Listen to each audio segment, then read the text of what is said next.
glissant nous permettra, mesdames et messieurs, la transition avec encore la seconde partie de notre rencontre. Puisque la définition de la mémoire chez Édouard Glissant, comme je l'ai dit tout à l'heure, n'est jamais une définition fermée, c'est un creuset. Réfléchir sur la mémoire de l'esclavage, c'est finalement réfléchir sur ce qu'a fait, ce qui a édifié les sociétés caribéennes.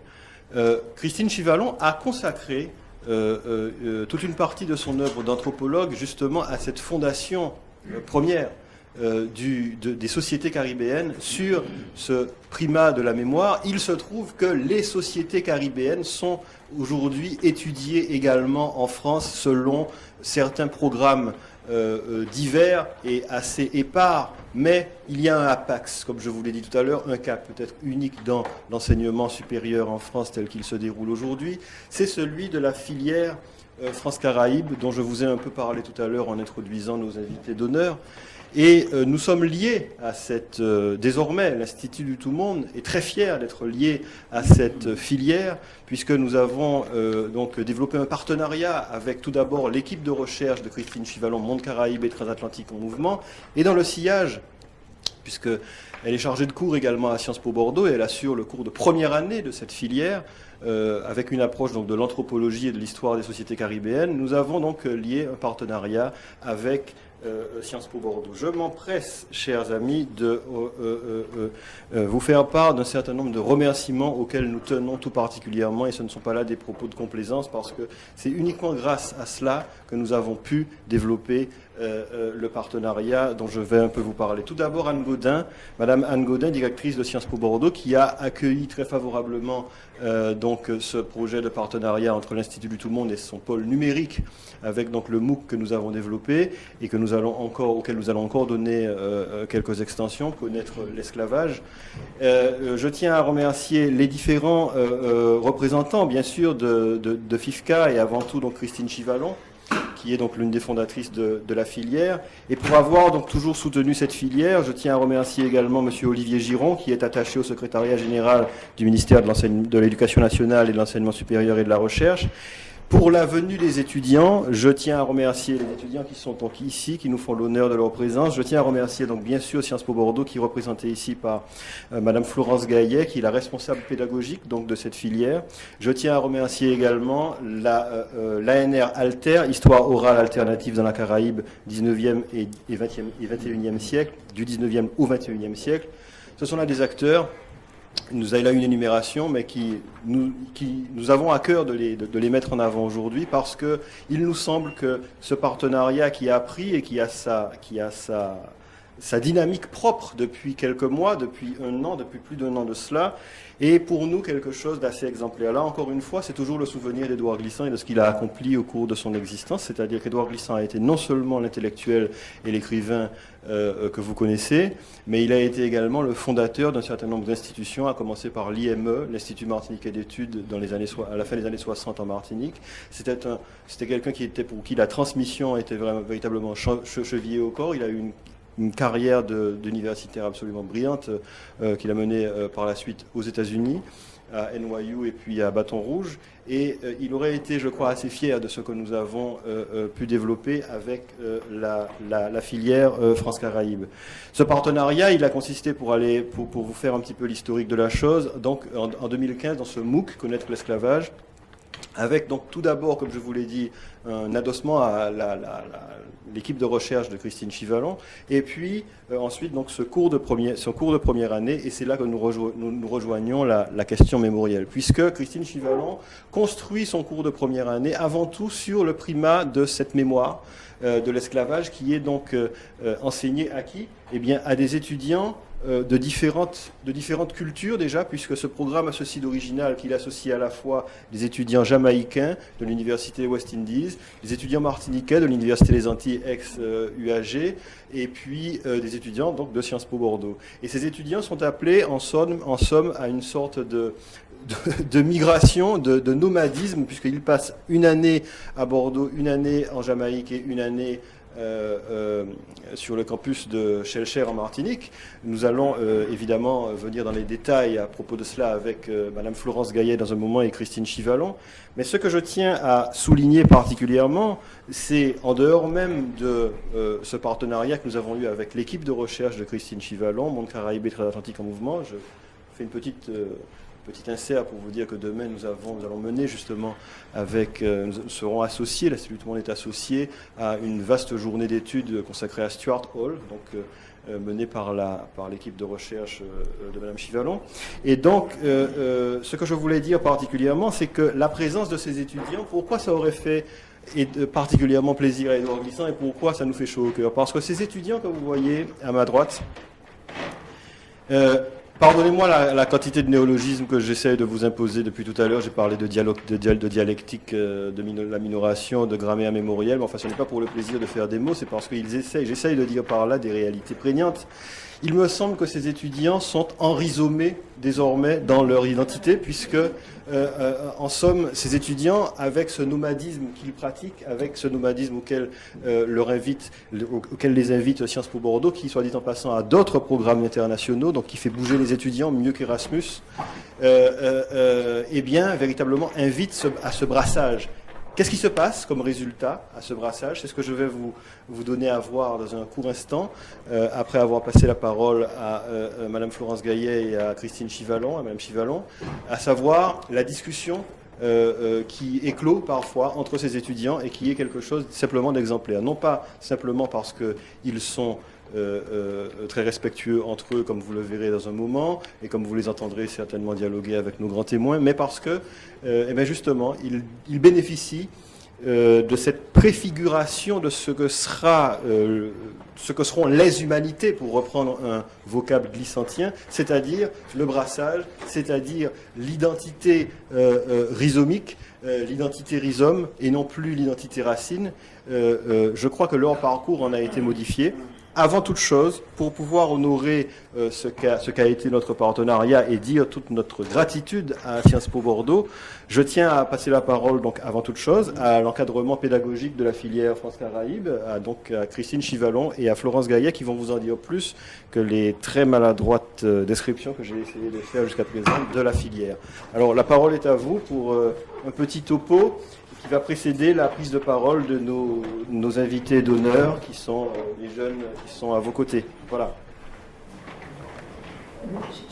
Bonjour. Donc, écoutez, d'abord, en tant que chercheur, moi, je serais tentée là, de participer au débat, mais je me l'interdis parce que j'ai l'impression d'être dans une famille intellectuelle, dans ma famille, parce que chaque fois que je vais à des colloques parler de la mémoire et de la manière dont moi j'appelle ça une économie morale du soupçon, qui est sans arrêt jetée sur ces expressions mémorielles relatives à l'esclavage, je passe pour quelqu'un d'assez radical, d'assez rebelle, c'est assez lourd à porter, alors que j'ai l'impression d'avoir simplement une posture et d'être absolument rigoureuse dans mon travail.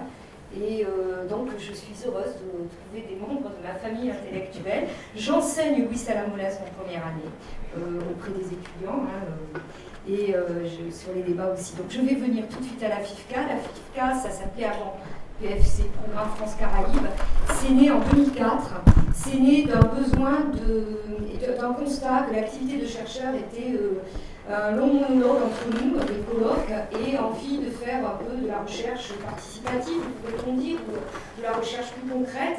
Et j'ai eu la chance de rencontrer une personne formidable, malheureusement décédé en 2010, l'anthropologue Barry Cheval, jamaïcain, un homme vraiment, moi je dis c'est un oxymore, un monstre d'humanité, tel qu'on peut rencontrer dans les Antilles, au creux de cette expérience de la plus grande violence et de la plus grande humanité qui a pu naître de cette plus grande violence. Et ensemble, on a eu un projet avec lequel on est passé pour des fous au départ, des boudingues, c'est vrai, c'est de créer cette fameuse filière internationale sur le modèle de ce qui existait à Sciences Po, mais qui était jusque-là dans la communauté européenne, avec donc des Jamaïcains, des Martiniquais, des Guadeloupéens et des Français métropolitains.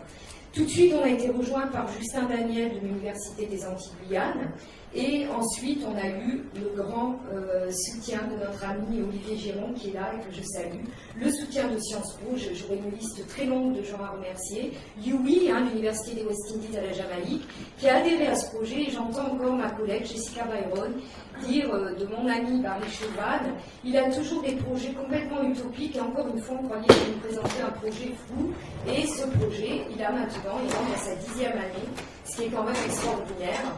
Et le projet, l'utopie au départ, c'était de renverser la relation de dissymétrie coloniale, parce que quand on est chercheur, quand on est issu du monde occidental, on se rend très vite compte qu'on n'est que des blancs à étudier des noirs, on n'est que des blancs à discuter des noirs, donc catégorie bien évidemment, je suis tout à fait d'accord avec vous, historiquement construite, et le but c'était de renverser, bon c'est une utopie, mais c'était le but, d'entrer dans l'interculturalité, de renverser cette relation de dissymétrie coloniale et de pourquoi pas d'avoir, enfin, c'était ça le but, des étudiants jamaïcains qui viennent aussi étudier, qui viennent soit les anthropologues, parce que je pense à la vertu de l'anthropologie quelque part, qui est une discipline de la rencontre fondamentalement, et d'étudier et de venir en France et puis pareil d'aller pour les étudiants français, guadeloupéens, martiniquais, etc., d'être dans une autre posture que celle de cette dissymétrie. Alors, je ne vais peut-être pas aller plus loin, parce que je ne voudrais pas voler le temps de parler aux étudiants qui sont... Tu veux... Ah oui, par exemple. Mais c'est adossé à la recherche, bien évidemment, ce dispositif. On a des thésards qui sortent de ce cursus, un petit peu moins maintenant, parce qu'on a fait ce qu'on appelle l'ouverture des masters. Et puis, moi, j'en veux pas aux étudiants que de se diriger vers des masters qui sont susceptibles de rapporter du travail plus rapidement que ne le fait une thèse. Et moi, j'encourage plus à faire des thèses, parce que c'est chômage assuré, au moins 10 ans. Hélas, mais les labos fabriquent des thésards à l'appel. Moi, c'est pas du tout mon objectif, et tant pis. La CNRS n'aime pas que je travaille non plus à enseigner en première année, mais chaque année je me pose la question, parce qu'au grade que j'ai normalement d'enseigne plus en première année, mais chaque année c'est un vrai bonheur, je me dis, de retrouver les étudiants. Je leur suis, ils m'apportent peut-être bien plus que... Encore cette année, c'est un vrai bonheur, franchement. C'est chaque fois une rencontre et... donc, dire que c'est adossé à la recherche, ça veut dire que les étudiants, normalement, peuvent être en contact avec les séminaires, etc. Mais surtout que nous, sur chaque site, Jamaïque, Martinique, Bordeaux, on a des centres de recherche. Et on a créé un groupe de recherche qui s'appelait avant le monde transatlantique en mouvement, qui s'appelait le DRAMCHI. Donc il voulait tout dire, c'était des groupes de recherche sur les Amériques noires et les sociétés issues de la traite. C'était un très beau acronyme, on l'a abandonné avec Monde Caraïbes et Transatlantique en mouvement, donc pour des raisons de dynamique institutionnelle, de recherche, etc. Mais j'aimais bien DRAMCHI, qui va nous parler encore de l'hégémonie, mais on est toujours dans cette dynamique. Voilà, et donc on a 3 centres, le SADICES en Jamaïque, le CRPLC en Martinique, et puis nommer mes collègues quand même, Jessica Byron, Aurélie Roger, Justin Daniel, qui font partie de ce dispositif.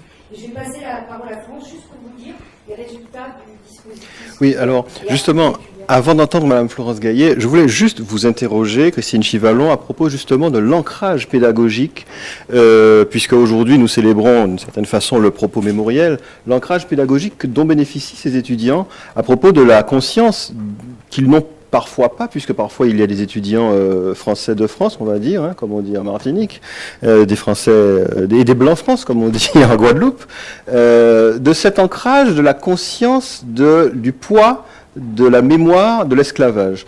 Alors comment vous avez pu, puisque vous les interrogez là-dessus, on va voir ça tout à l'heure dans la vidéo, comment vous avez pu approcher cet enseignement de la mémoire de l'esclavage auprès de ces étudiants qui, me semble-t-il, vont toujours garder cela en tête, puisqu'ils sont appelés par la suite, de par leur cursus, à des responsabilités, qu'elles soient d'ordre administratif, qu'elles soient d'ordre économique. Et il y a là, il me semble, une sorte de changement de paradigme dans la conscience qu'ils ont, à la fois civilisationnelle, mais d'une question qui nous rassemble aujourd'hui. Alors comment vous avez pu articuler cela, imposer cela d'une certaine façon avec cette filière que vous avez contribué à fonder, et puis comment vous analysez cela aujourd'hui? Bon, d'abord, j'impose rien. L'enseignement que je fais, donc c'est le seul enseignement spécifique de la filière, c'est-à-dire que je suis celle qui enseigne sur l'introduction à l'histoire à l'anthropologie de la Caraïbe. Je pense que Luis Salamanca ne démentira pas quand on travaille sur l'esclavage, si on ne tombe pas dessus la domination totale. Je ne sais pas quelles lunettes on a, ou si on a vraiment enlevé ces lunettes. C'est vrai qu'il y a une histoire de lunettes, beaucoup, je dis tout le temps à mes étudiants, c'est l'histoire des Amériques, c'est porter des doubles lunettes. Voyez d'un côté, effectivement, ce que l'Europe fabrique, voyez ce qui se fait de l'intérieur, voyez les processus de domination, voyez les processus de résistance, et sans arrêt avoir ces doubles lectures. Bon, moi, je ne suis pas spécialiste, je n'aime pas dire que je suis spécialiste du nerf culturel. Je pourrais faire dire que je travaille sur la domination, comment marche la domination. Et donc, je suis obligée, par la force des choses, sans être une militante, et j'espère que je ne renvoie pas je suis militante, évidemment, je suis citoyenne, mais dans mes cours, moi, ce qui me tient à cœur, c'est de faire passer comment marchent les processus de domination, parce que ça s'étudie avec des vrais outils théoriques. On a des théoriciens qui nous aident à le comprendre, et c'est tout d'après moi, l'enjeu, et nous devons faire entendre nos voix, de ne pas passer pour des militants mémoriels dont nous donne facilement l'étiquette. Non, absolument pas. L'histoire, et c'est Luis Salamanca a entièrement raison, c'est une histoire tragique, que tout ce dispositif, cette poudre aux yeux du mémorial qui est presque dans du trop, moi je parle de frénésie, de trop de mémoire, cache le tragique. Et le tragique, c'est quelque chose qui se décrit, qui s'étudie, qui se démontre, et avec des outils foncièrement. Alors je ne dis pas objectif, moi je ne crois pas en une science objective, je suis une relativiste avec des limites, mais j'ai aussi des préceptes épistémologiques que je ne fais pas trop passer parce que mon cours est de première année. Mais la rigueur, pour démontrer la domination, oui c'est possible, et après c'est à eux de faire le travail qu'ils ont à faire. Mais ce que je trouve chaque année extraordinaire, c'est la découverte par les étudiants eux-mêmes de leur propre histoire. Et ça me fait toujours très drôle, parce que moi je me sens ne pas la connaître suffisamment, et eux qui sont là-bas, qui vivent au plus près de la matrice esclavagiste, j'ai vu des parcours d'étudiants en éveil, et ça c'est fabuleux, c'est fabuleux le connaissant, mais ne sachant pas mettre les mots dessus. Et ça c'est quelque chose d'extraordinaire. Nous pourrons en voir d'ailleurs tout à l'heure une illustration dans la discussion qu'ils ont eue et que vous avez épaulée, que vous avez menée avec eux. Je voudrais entendre avant tout donc Madame Florence Gaillet à propos donc de la définition de cette filière. Voilà. Oui, donc beaucoup plus concrètement, je vais vous expliquer comment fonctionne le programme. C'est un programme en 5 ans qui fonctionne autour de petites promotions d'une douzaine d'étudiants, en général 2 ou 3 Jamaïcains. Parfois dans les Jamaïcains, on a des gens de la Barbade aussi. 4-5 Antillais, des Guadeloupéens, des Martiniquais, et puis 4 ou 5 ou 6, ça dépend des années, français hexagonaux. Tous ces étudiants en fait forment une promotion parce qu'ils sont ensemble durant tout leur cursus. Leur première année a lieu à Sciences Po Bordeaux, ensuite ils vont une année en Martinique sur le campus de Chercheurs, le campus de l'UA, ils reviennent une année à Bordeaux, et là ils commencent à se spécialiser dans le master de leur choix. Ensuite ils passent une année à Kingston, à UWI, avec un master orienté vers coopération internationale et développement, et ils reviennent faire leur 5e année à Sciences Po Bordeaux. Donc, c'est-à-dire qu'à la fin de leur cursus, ces étudiants ont 3 diplômes des 3 institutions partenaires. Ils ont le diplôme de Sciences Po Bordeaux, un master de sciences politiques de l'UA, et puis un master politique coopération internationale de l'UI. Donc ça leur donne un profil de compétences très riche et très original, puisqu'ils ont une connaissance personnelle et institutionnelle de la Caraïbe, une expertise complémentaire en sciences politiques et dans la spécialisation de leur choix, un savoir pluridisciplinaire qui est un petit peu la marque de fabrique des IEP, une excellente maîtrise de la langue anglaise, puisqu'ils passent une année dans une université anglophone, et puis des qualités nécessaires pour pouvoir faire un parcours de 7 ans et fort apprécié pour les employeurs, je pense. Adaptation, flexibilité, grande ouverture d'esprit, interculturalité, détermination, parce que voilà, il faut être déterminé, persévérant pour pouvoir supporter ce que vous avez caractérisé de nomadisme, et qui forge en fait beaucoup le caractère, je pense. Voilà, et puis pour eux, c'est vraiment une possibilité d'être immergé dans des contextes culturels différents, et c'est une véritable aventure humaine, enfin, ils vous en parleront beaucoup mieux que moi, qui est source de découverte des autres, de découverte de soi, et puis une source d'enrichissement mutuel. Donc très rapidement, je vais vous donner juste quelques chiffres. On a 9 promotions depuis 2007, donc il y a 31 étudiants diplômés, 15 hexagonaux, 9 antillais, 7 étudiants de Louis, 53 étudiants actuellement, donc 21 hexagonaux, 20 antillais et 10 étudiants du Louis. Donc voilà, une montée en puissance du programme et puis des promotions plus nombreuses et un équilibrage au fil des années entre les hexagonaux et les antillais. Donc ça, c'est aussi une vraie source de satisfaction. Tous les diplômés, à ma connaissance, sont en activité dans des localisations très diverses, aux Antilles, dans la Grande Caraïbe, en France hexagonale ou à l'étranger, et dans des secteurs d'activité très différents. Certains étudiants travaillent dans les ONG, notamment en Haïti pour la zone Caraïbe, dans des organisations internationales. On a une récente diplômée qui travaille au PNUD, à Trinidad et Tobago, dans l'administration, dans la diplomatie et les affaires étrangères, surtout pour les Jamaïcains. Donc ça permet de créer des vrais ponts et des vrais liens intercaraïbes. Des étudiants en recherche, donc soit des Français, soit des Jamaïcains. Donc un étudiant récemment diplômé qui vient d'obtenir une bourse Fulbright pour faire sa thèse. Donc c'est voilà, une très grande reconnaissance pour lui. Certains choisissent de s'orienter vers des entreprises privées, vers le journalisme, bureau d'études, cabinet de conseil. Donc si je tire un bilan, a priori c'est un véritable succès, si on en croit les débuts de carrière très prometteurs des 4 premières promotions diplômées. Et aussi un véritable succès car il y a des liens solides et des ponts durables à la fois au niveau personnel et institutionnel au sein de la zone Caraïbe. Donc les Antilles françaises, mais aussi la Jamaïque, la Barbade, on a aussi une étudiante de Sainte-Lucie. Voilà. Et puis, comme nous avons des jeunes dynamiques et motivés, ces jeunes gens viennent de créer un réseau professionnel qui augmente leur visibilité et contribue à renforcer les liens interpersonnels qu'ils créent entre eux. Alors, j'aurais une question très brève à vous poser. Je m'en veux de vous appeler à quelques brièvetés pour la réponse également, parce que nous avons un temps qui se rétrécit. Est-ce que le succès de la FIFCA est comparable et en quoi il l'est avec donc, les autres programmes internationaux, puisque je sais que vous avez toute une multitude de programmes internationaux à Sciences Po Bordeaux. Alors comme a dit Christine Chivalon, c'est un programme qui est très différent, parce que nos autres programmes internationaux, ce sont des programmes avec des pays européens et avec un seul autre partenaire. Donc, par exemple, moi je suis aussi responsable du programme avec Cardiff. C'est différent dans la mesure où les étudiants proviennent de 3 espaces géographiques très différents, si je peux l'exprimer ainsi. Le fait qu'il y ait les Antillais, les Jamaïcains, les hexagonaux renforce l'enrichissement mutuel, l'interculturalité. D'accord. Je pense que cette dimension extra-européenne est extrêmement importante. D'accord. Alors, écoutez, tout à fait.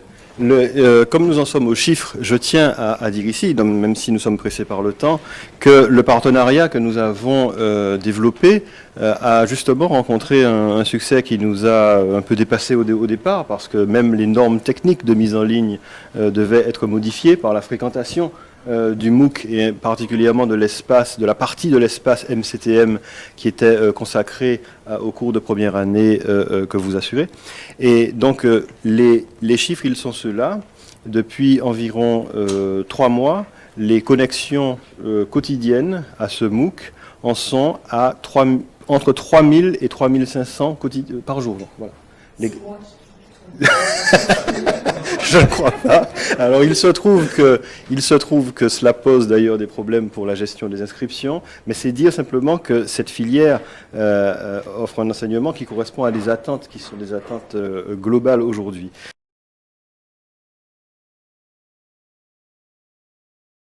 Alors, moi c'est Alexandre, voilà, bonjour à tous, merci d'être là aujourd'hui. Moi je suis très heureux justement de pouvoir parler de la FIFCA, enfin de représenter la FIFCA.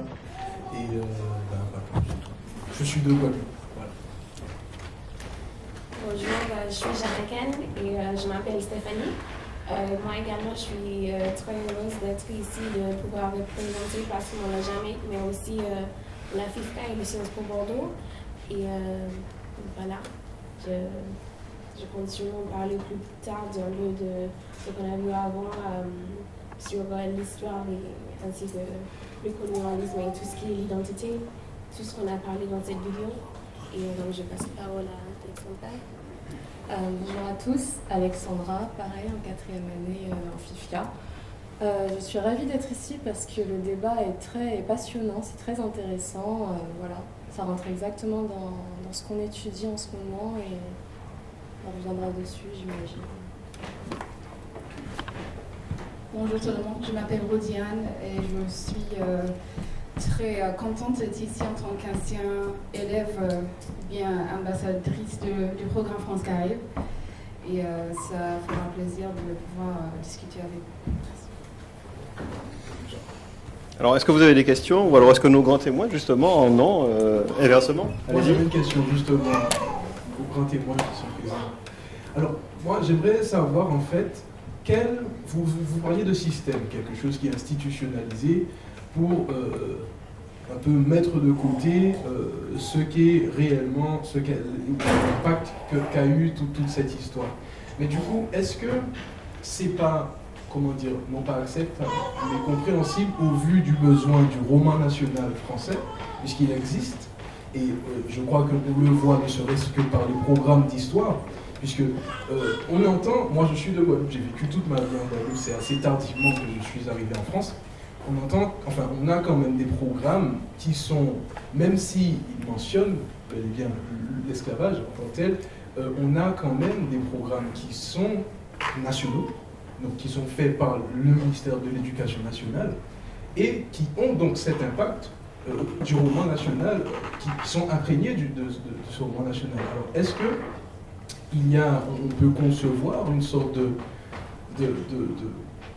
comment dire, d'un peu de spécialisation par rapport à nous, par exemple, dans les régions où l'esclavage a été pratiqué, pour insister peut-être plus sur cette problématique, puisque moi je trouvais assez dommage, par exemple, je trouvais regrettable que je n'entende pas assez parler au niveau... Je sais ce que c'est l'esclavage parce que mes parents et la culture guadeloupéenne, en tout cas, traitent de ce sujet, mais au niveau scolaire même, est-ce que vous pensez concevable qu'il y ait une sorte d'insistance dans ces régions sur cette question-là? Oui, moi, je pense que si j'étais prof en Guadeloupe et que j'étais prof d'histoire en Guadeloupe ou en Martinique, je consacrerais, on va dire comme ça, sur une année, je consacrerais un bon trimestre à la thématique de l'esclavage, à la thématique de sa codification, aux résistances marronnes à l'esclavage, et je me donnerai encore une fois donc un tiers de l'année, parce que ça me semblerait être le minimum, parce que, étant donné l'endroit où je serais, il me semblerait que j'étais là non pas à un 10% de l'histoire, mais à un 90% de la conscience nationale, de la conscience historique de l'élève. Et si j'étais prof au même niveau dans un lycée français, eh bien, je n'y consacrerai pas un trimestre, j'y consacrerai moins de temps. Mais je m'arrangerai pour inscrire généreusement, sans censure, l'histoire avec les côtés positifs, c'est-à-dire la résistance des marrons à l'esclavage, la résistance de Macandal, qui m'attendrait sur son ouverture, etc. Mais je l'intégrerai, je la considérerai comme faisant partie, mais non pas substantielle, non pas à cette proportion de l'histoire de l'élève. Donc il me semble que, encore une fois, c'est un tout petit peu, étant donné que les historiens, les profs d'ici comme de là-bas disposent des manuels, il me semble que c'est au sentiment politique et à la coloration politique. Et j'insiste sur la coloration politique. Ça semble important de l'enseignant qu'il aurait comme résultat de s'attarder longuement aux Antilles et de passer plus rapidement, mais pas du tout privilégiément, sur une histoire. Question encore une fois, de mémoire, question d'histoire, question d'identité de celui à qui je parle, là où je parle. Voilà, donc je ferai, oui, 2 points de mesure. En surabondance aux Antilles, suffisamment en France métropolitaine. Enfin, rassurez-vous, personne ne passerait à travers mon cursus, quelquefois, ça enculé sa ration, et sa ration dure d'esclavage et de légitimation de l'esclavage. Oui, dans la même ligne, moi, j'ai 2 points vraiment importants à rappeler. Bon, le point factuel, politique. Les Antilles font partie de la République française. L'histoire de la République française et des Antilles est le point central donc, du récit national. Et le pouvoir politique est extrêmement attentif à l'écriture de ce récit national. Ça a toujours été le cas. Et donc, ça c'est le premier point. Et évidemment, dans cette écriture, la question des Antilles en tant qu'espace géographique de bord vous êtes là, évidemment, loin de l'Hexagone. Pourquoi vous êtes là? Comment l'Hexagone est arrivé là-bas et que l'a intégré? C'est-à-dire que le deuxième point, pour terminer, c'est qu'il appartient aux Antillais comme aux minorités ici, comme aux citoyens, aux lambda, de s'approprier le récit national et de faire en sorte, par leurs recherches, par leurs travaux, par leur motivation, à ce que cette histoire-là fasse partie de l'histoire nationale. C'est-à-dire que tant que ce n'est pas fait, l'histoire ne changera pas. Alors, 2 points simplement pour dire combien c'est sensible et complexe. Antilles, c'est là-bas, c'est loin. L'Hexagone, c'est ici. Bon, il faut d'abord demander comment se fait-il que les Antilles soient là dans la République. On explique objectivement. La parole est donc. Et cette explication n'est pas simple. Deuxièmement, dans la mesure où vous êtes des citoyens de la République et que vous n'êtes plus là-bas, que vous êtes ici, dans l'Hexagone, il va falloir aussi faire en sorte que de manière objective, ce qui vous a amené de là-bas à ici soit aussi explicité, simplement, comme mémoire commune. Et enfin, dernier point, quelle est votre situation en tant qu'Antillais, minorité actuelle, c'est-à-dire actuelle, en temps présent. Et donc, comment se fait-il que les citoyens, en tout cas ceux qui viennent de ce qu'on appelle l'outre-mer, même ce concept est un concept qu'il faut revisiter. L'outre-mer, il est chargé de sens obscur et de manipulation. Donc, ce que je veux seulement dire, c'est que vous êtes dans un contexte où, moi je pense que c'est un contexte extrêmement intéressant, parce que une partie de la droite, Sarkozy et les autres, ont soulevé la question de l'identité nationale. Ce faisant, ils ont voulu dire qu'il y a une seule identité, qui est l'identité historique telle qu'elle a été écrite et que tout le monde doit s'aligner.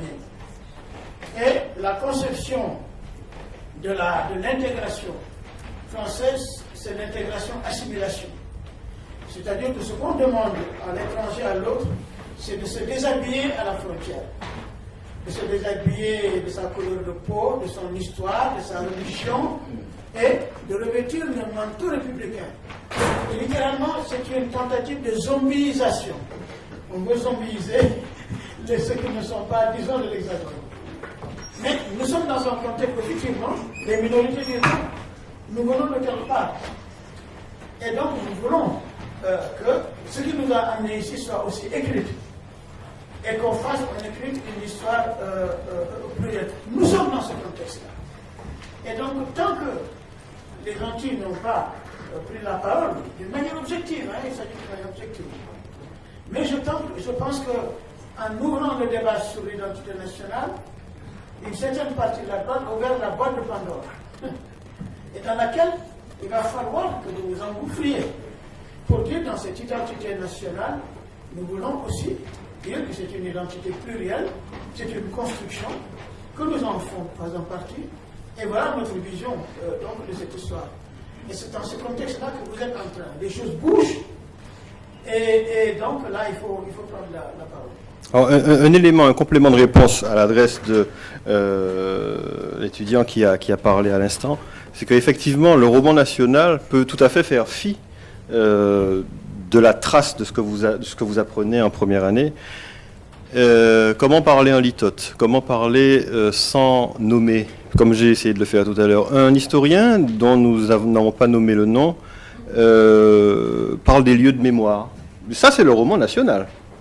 Pas à un moment, il n'est question d'un lieu de traite ou d'un lieu portant trace de l'esclavage. C'est simplement cela, l'élément de réponse. Alors, les autres questions que vous pouvez adresser à nos témoins, allez-y, c'est le moment. Alors, moi, ce ne sera pas une question, c'est plutôt... J'ai pas une question, c'est plutôt une opinion personnelle. Je ne suis pas totalement d'accord avec ce que vous dites. Je suis d'accord avec la plupart des choses, mais par exemple, je ne me sens pas zombifiée quand j'arrive en métropole. C'est vrai que nous, en Guadeloupe, dans les Antilles, à l'école, on nous a toujours appris que la France est une, indivisible, que c'est la République, qu'on est tous les mêmes, même si on vient de régions différentes. Et dans le sens où si un professeur, parce qu'il est professeur en Guadeloupe, en venait à m'apprendre l'histoire à 90%, que ce soit de l'histoire de l'esclavage, je ne serais pas une Française comme les autres, je ne me sentirais pas élève de la République. Je pense qu'il ne faut pas créer ce genre de différenciation. Je pense que l'esclavage doit certes être enseigné à tous les étudiants de France, mais pas autant.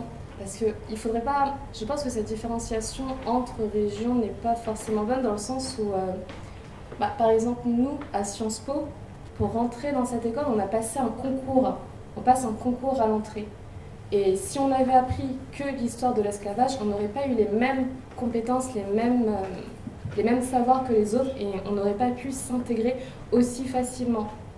Donc j'ai envie de dire, j'ai pas envie d'avoir à m'intégrer dans mon pays. Nous sommes français, nous sommes certes antillais mais français. Notre histoire doit être certes celle des Antilles, mais je suis pas pour à ce qu'on l'enseigne à 90% du temps, quoi. Alors l'étudiante jamaïcaine peut-être à propos de cela, excuse-moi de t'appeler l'étudiante jamaïcaine, mais enfin, on peut y aller. Je suis désolée, mais en fait, moi je pense que c'est assez... Plus près du micro. Désolée. Là, voilà.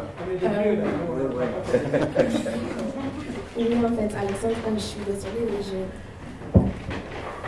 je pense que c'est assez une forme d'assimilation.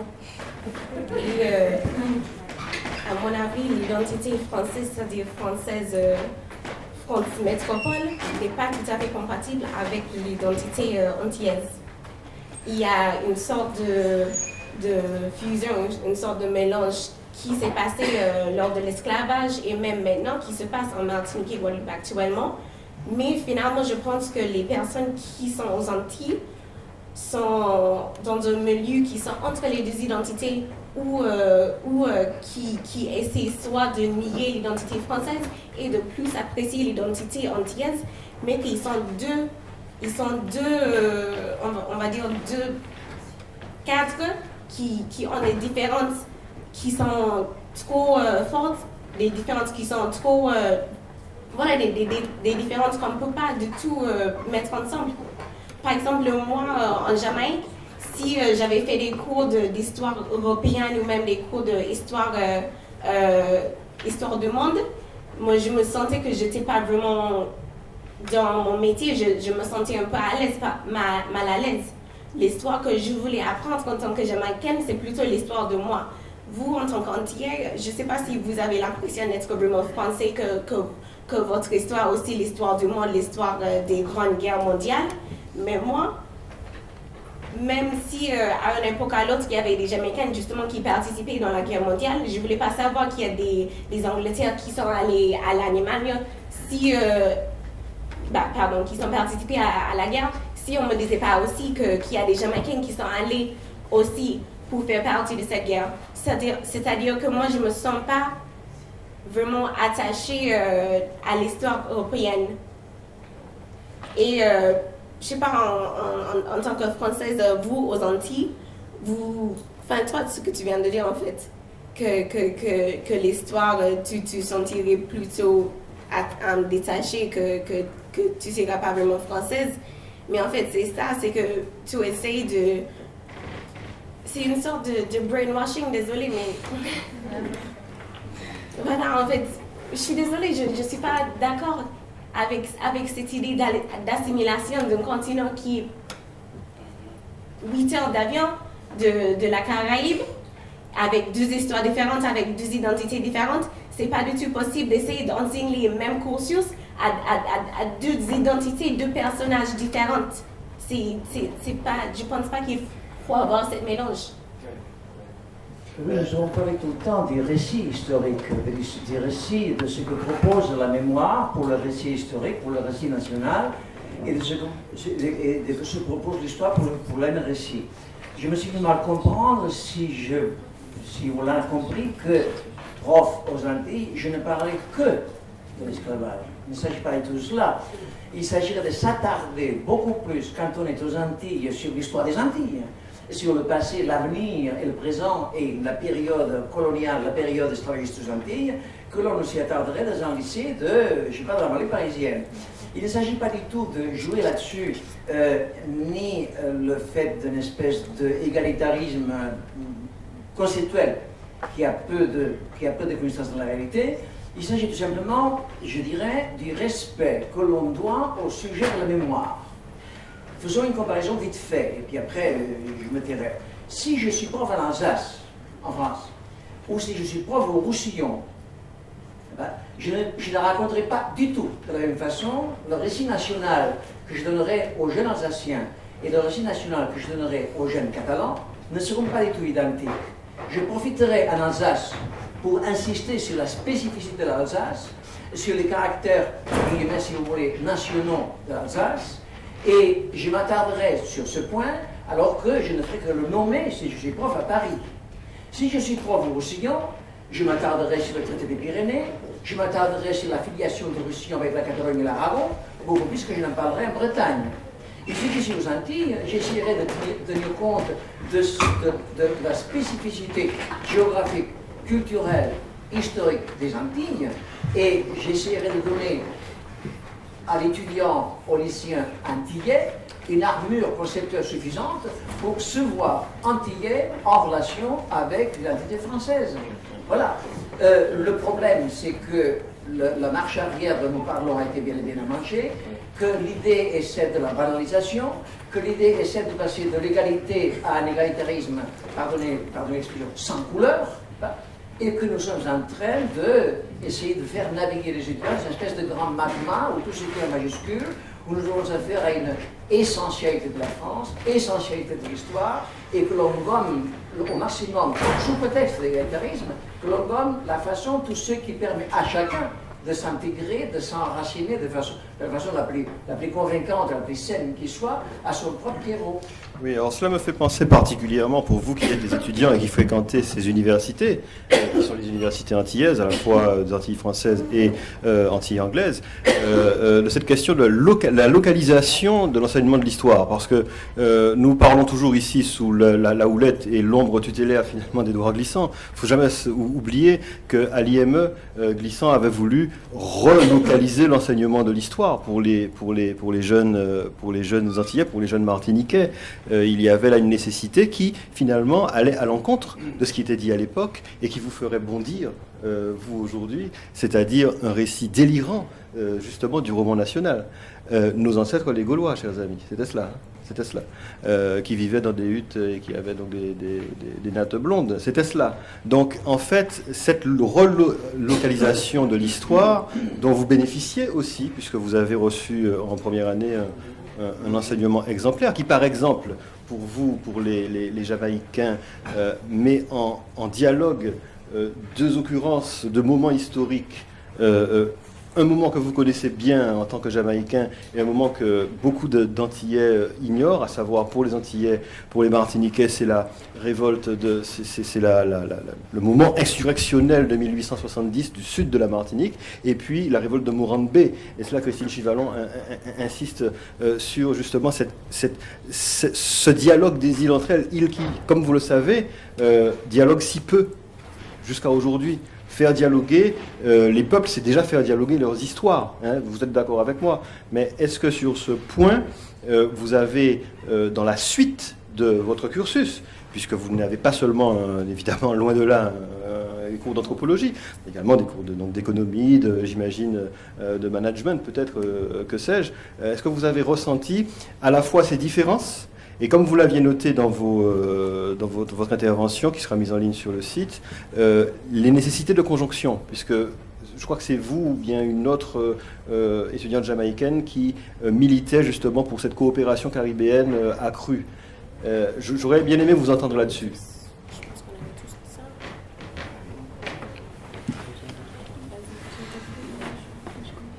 Personnellement, juste pour revenir sur le propos, pour revenir sur votre propos, je ne vois pas pourquoi un étudiant alsacien aurait moins le droit de connaître de l'esclavage qu'un étudiant guadeloupéen. Je pense qu'il ne faut pas après se plaindre que la France minimise un peu le poids de l'esclavage, n'en parle pas assez, ou que certains n'en connaissent rien si les programmes éducatifs ne sont pas harmonisés. Je pense que tout le monde devrait avoir la même connaissance de l'esclavage de la Guadeloupe jusqu'à l'Alsace.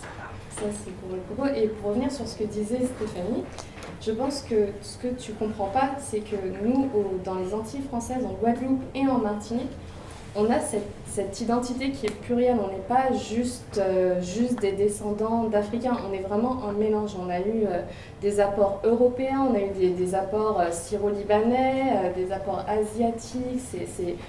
Aux Antilles, on a un mélange et on est caribéen en fait. C'est ce mélange qui fait notre identité. Et on ne peut pas juste se dire guadeloupéen. Guadeloupéen, qu'est-ce que ce serait ? On est caribéen, enfin moi c'est comme ça que je le sens, et je ne peux pas enlever la France, je ne peux pas, quelle que soit l'histoire, quel que soit l'héritage positif, négatif qu'elle a laissé, je ne peux pas enlever la France de mon identité. Le dialogue que vous menez est absolument passionnant. Comme d'habitude dans ce genre de cas, c'est un crève-cœur pour moi de devoir interrompre. Il y a un coup près qui doit tomber, c'est le coup près de l'horaire, et je suis désolé auprès de vous. J'aurais largement aimé continuer ce débat entre vous et nos grands témoins. L'autre consolation qui n'est pas mince que nous aurons, c'est donc la discussion que vous aviez menée à Sciences Po Bordeaux voilà quelques mois. Et Monsieur Doudou Diène voudrait ajouter quelque chose. Simplement, je veux dire que à partir de maintenant, je ne suis plus responsable de l'horaire. Il va falloir que nous donnions la place aux comédiens qui vont donc se produire dans un court instant. Et puis par la suite, comme vous le savez, notre journée continue avec la création par Mantia Diawara et Nicole Lapierre du nouveau cycle auquel est associé l'Institut du Tout-Monde, et le vernissage et le spectacle de Sophie Bourrel. Alors juste pour une réponse succincte, Monsieur Doudou Diène, et puis nous allons essayer de conclure. Je vais juste ajouter un point parce que ce qui moi m'intéresse vraiment beaucoup, c'est qu'on échange et qu'on puisse nous aider à comprendre, parce que nous sommes dans un contexte, un système complexe, avec le bruit médiatique, éditorial, intellectuel, qui littéralement conforte les lunettes culturelles que nous avons, qui sont marquées par les préjugés, par toutes sortes de choses. Alors le point central, je pense qu'il faut vraiment peut-être comprendre, c'est que vous êtes dans un contexte de crise identitaire très profonde. Les vieilles identités nationales, qui ont été construites depuis des siècles de manière légitime, qui avaient été fondées sur la race, la couleur, la culture, la religion, ont été lentement et de manière profonde remises en question. Remises en question à la fois par les processus historiques de colonisation et d'esclavage, parce que c'est des vases communicants, remises en question par l'immigration, etc. Et donc, dans cette atmosphère de crise, dans ce contexte de crise identitaire, la mémoire et l'écriture de l'histoire sont des enjeux fondamentaux. Et donc, sachez que, on a parlé des Antilles, mais sachez que les Catalans de Catalogne, les Celtes de Bretagne, les Méridionaux, les Cathares, machin, tous ces groupes-là sont en train effectivement de revisiter l'écriture de l'identité nationale. Ce qui veut dire qu'il ne s'agit pas pour les Antillais d'écrire une histoire singulière Tout cela est profondément lié. Quand on parle d'Europe, l'Europe en soi, c'est un concept géographique. Mais dès qu'on entre dans l'histoire et autres, on voit que c'est pluriel, c'est mélangé. Mais vous êtes dans un contexte où toutes ces constructions sont en train d'être mises en question. Et donc, il faut s'engouffrer dedans. Non pas avec la position victimaire, il faut laisser tomber la position de victime. Parce que la victimisation est une partie de l'idéologie raciste qui enferme le noir, le juif, le machin dans la victime tutélaire. Il faut s'inscrire dans une dynamique où ces minorités sont des forces de transformation de sociétés multiculturelles. Et l'un des points centraux de transformation, c'est de se battre pour une mémoire plurielle, que chaque communauté apporte sa mémoire, et revisiter l'écriture de l'identité nationale. Oui, c'est encore... Et dire, répétez, je conclue, que vous n'êtes pas venu du cosmos. Vous débarquez ici un jour à Sarcelles, machin. Il y a une histoire. Il faut que cette histoire-là soit connue, qu'on en discute, qu'on en parle, qu'elle soit partagée. Et donc, vous êtes dans un contexte ouvert où il vous appartient donc d'assumer cette position de force de transformation de l'identité nationale pour en faire une identité plurielle. C'est encore le primat de ce que Glissant appelle la mémoire partagée. Et c'est ce à quoi les grands témoins d'aujourd'hui vous ont invité. Et puisqu'en somme, ce flambeau, et ce n'est pas là un pathos, ce n'est pas là une figure de niaiserie, c'est une réalité, vous appartient avec l'enseignement, notamment anthropologique que vous avez reçu, avec l'acuité que vous avez de ces débats-là.